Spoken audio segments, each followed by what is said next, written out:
حضرت ابو ہریرہ رضی اللہ تعالی عنہ نے فرمایا کہ ایک شخص نبی کریم صلی اللہ علیہ وآلہ وسلم کے سامنے کھڑا ہوا اور اس نے صرف ایک کپڑا پہن کر نماز پڑھنے کے بارے میں سوال کیا۔ آپ نے فرمایا کہ کیا تم سب ہی لوگوں کے پاس 2 کپڑے ہو سکتے ہیں؟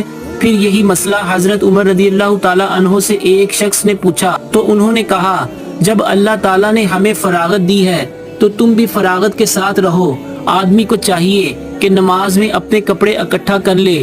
کوئی آدمی تہہ بند اور چادر میں نماز پڑھے، کوئی تہہ بند اور قمیض، کوئی تہہ بند اور قبا میں، کوئی پاجامہ اور چادر میں، کوئی پاجامہ اور قمیض میں، کوئی پاجامہ اور قبا میں، کوئی جانگیا اور قبا میں، کوئی جانگیا اور قمیض میں نماز پڑھے۔ ابو ہریرہ رضی اللہ تعالی عنہ نے کہا کہ مجھے یاد آتا ہے کہ آپ نے یہ بھی کہا کہ کوئی جانگیا اور چادر میں نماز پڑھے۔ صحیح بخاری حدیث۔